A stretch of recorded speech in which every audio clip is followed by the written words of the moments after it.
Dracula, with 3 different forms, each with their own special abilities and mechanics. Seems difficult to master and not worth your time, right? But what if I told you that Dracula is actually easy to play and even easier to master? Well, today I put my money where my mouth was and learned the new killer Dracula in 10 hours to prove that you can start today as a first-time Dracula and come out the next day as a master. I played the first game on stream. PTB killer queue times were trash, so I could only play one. I learned the basics of the killer, discovered his 3 different forms, those being Dracula, wolf form, I'm a furry, and bat form, respectively. Saw the Mori and witnessed what one of his Eerie add-ons does. Oh, that's what the Eerie does.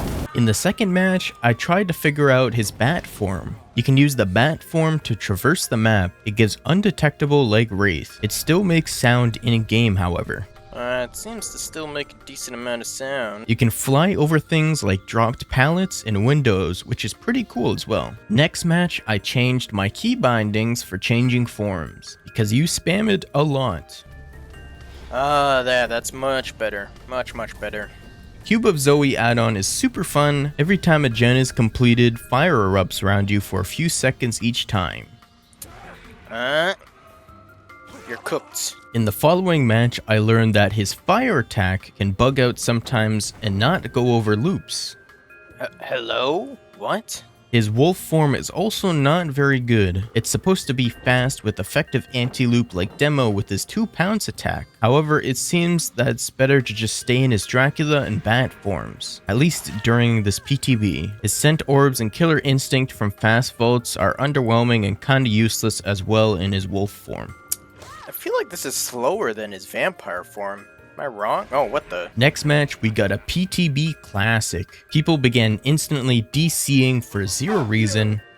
What did I do? Why are you guys all DCing? His power if hit on an unsafe loop is a lot like Huntress, in terms of distance gained by survivors. Got some boops from the last survivor and let him go. I got to fully test out a build with Dracula's perk Dominance, and it's a vile combo for totem builds. It activates on every single different totem for 8 seconds each, paired with Thrill of the Hunt, and it's impossible to cleanse totems if you're guarding them. On someone like Pinhead or Spirit, I can see this becoming a strong off-meta build. Oh, no. God, this perk combo is so disgusting. It's great on Dracula too, because his bad form gives him teleportation and insane mobility. I was slowly getting the muscle memory down for switching between forms on the fly, which was great. Again, I noticed I tended to only use 2 out of the 3 forms for most of my downs. The wolf form was a lot more tricky and slow to understand. For the next match, I got sent to Ormond by a troll squad. Are you fucking kidding me? What the hell? They would unhook right in front of me after I just hooked the survivor, so it was a pretty boring match. What are you guys doing? Bruh, I know it's the PTB, but...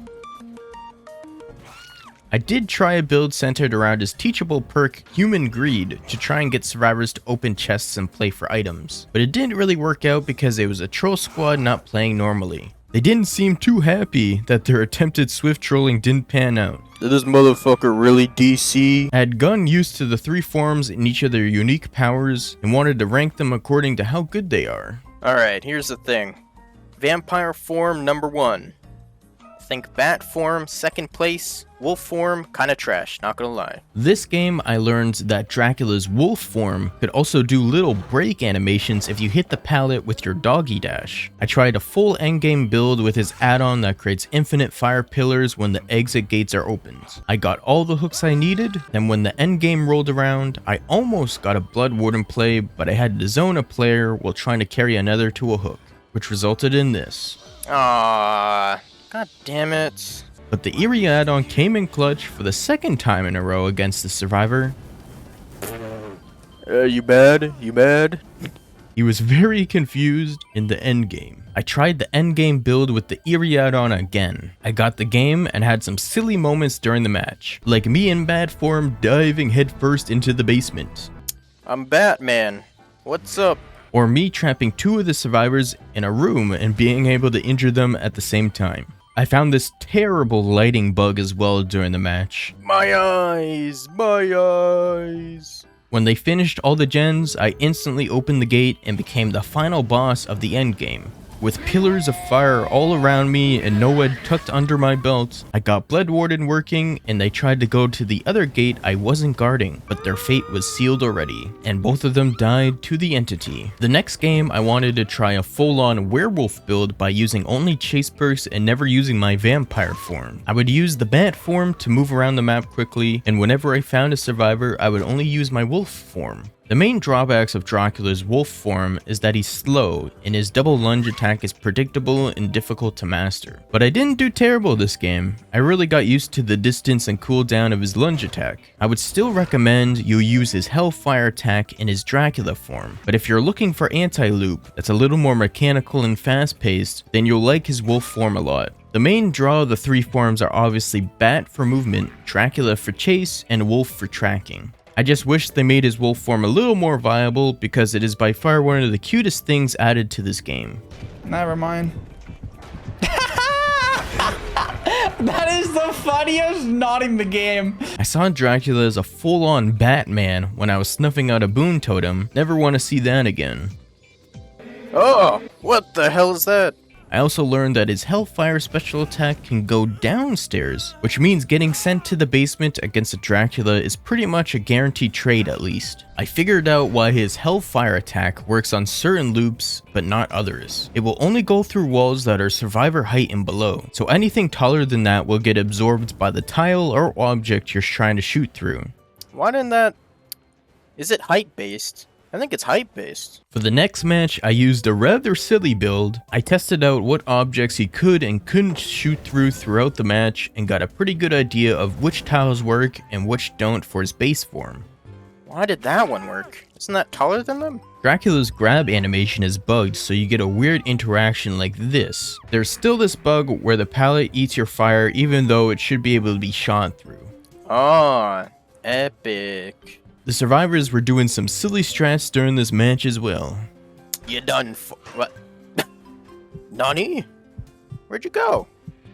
Oh, you son of a... Next match, I had some pretty good attempts at using his wolf form to get downs, and also switching between forms to close the distance and time in chases. Claudette liked me a little too much during this match, I would say. There's already rule 34 of this. You could ignite totems in your bat form, which is pretty useful as well. For the next match, I wanted to try out Basement Dracula. This Lori wanted to take hits on first chase against a killer who can hit multiple people with his power, so she wasn't too happy when she died because of it. Why are you DCing? And after I got David into the basement, they all kind of just got cooked instantly. Final survivor got this extremely lucky hatch spawn though, so I'm sure they felt happy after the match. Yeah, that's a bro moment. I tried the basement build again this time and got the results I wanted. His fire goes down the stairs, so anyone who wants to get the save or gets saved down there just dies. Well that's very fair. They kept going for saves somehow, even though I never saw them go into the killer shack. It turns out they were just chilling in the lockers, so that was an interesting twist. This is where you've been hiding this entire match?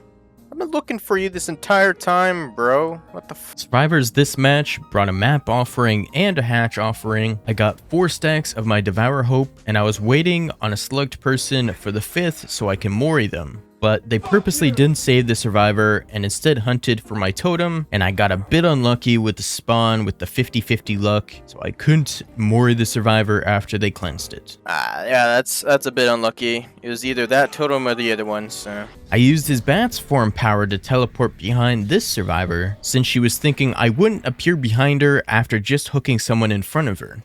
No way that worked. The mind games. I knew where the hatch would spawn, so I closed it immediately, but the last survivor managed to get the gate. The next match was very close, with insta-heals and meta perks. Insta-heal? I still had fun though, got a couple of Moris off. Some people say that his Mori is underwhelming and boring, however, I think it's one of the cleanest in the game. Maybe because the Mori fits with his lore in Castlevania well, and most people don't know about it. He's Count Dracula, he's a noble. Even though he's a vampire, he still values cleanliness and proper manners. That's why he doesn't just jump on the survivor during his Mori and rip their heads off. Instead, he swiftly slits their throat, pulls out a clean wine glass, moves the survivor's hands out of the way, then drinks their blood. It's a clean, fast Mori that's gotta be in the top 3 for the most disrespectful in the game. I got some nice boobs from the 2 remaining survivors and gave some nodders. Yeah, this is the best part of the DLC. Yeah, nodders. One of them let me sacrifice them and said some nice things in endgame chat, which is always nice. For my 20th match as Dracula, I would say that this was my cleanest game since I started almost 9 hours ago. Damn, I'm kind of cooking. It became quickly apparent that Dracula's bat form on RPD is extremely unfair. You can traverse from one side of the map to the middle in 3 seconds, and RPD is a map where having control of the center makes the matches there 10 times easier. Losing a gen in the middle lobby area as a killer makes the game very, very hard. I got a rage quit, of course. People don't like to go down like this. Come here, gamer. Oop. Are you... I had started to get a full rhythm of playing as Dracula. As you begin the match, immediately turn into his bat form and teleport to a window on the other side of the map. Try to sneak up close to someone on a gen in his bat form, then get the first down. After every hook, you immediately turn into a bat for the bonus speed and fly around until you find another survivor. Wolf form for jungle gems with very safe windows and pallets for survivors, and unsafe windows and pallets and survivor height loops. You use the Dracula ability. I got 5 stacks of my Devour Hope this match. Yes, yes. You're going to die. Get the save. Get the save, baby. Give me... Yeah, more time. And moried their entire team. For the last match, I went back to using just his teachables and the best add-ons in my opinion. I brought a Mori so that I could taste the survivor's blood one last time, and that was that. The 10 hours was over. Well, nice try. That's the 10 hours. I learned a lot. Dracula at this moment is honestly B tier to high B tier. If they buff his cooldowns and numbers and make his wolf form a little stronger, he'll be a decent A tier killer in my books. Mechanically, he's not super difficult at all, only his wolf form requires good inputs and mechanics. He is 100% a knowledge-based killer like Vecna. Once you get the muscle-based memory of his forms down, as well as which situations you should use each form, he's extremely easy and fun. Over the course of a couple dozen games, you really find your own rhythm with this kit, and I hope he gets buffed when he's released on the live servers. I stream on Twitch, so go follow me there if you like to watch me yap live. I hope you all enjoyed the video. Peace.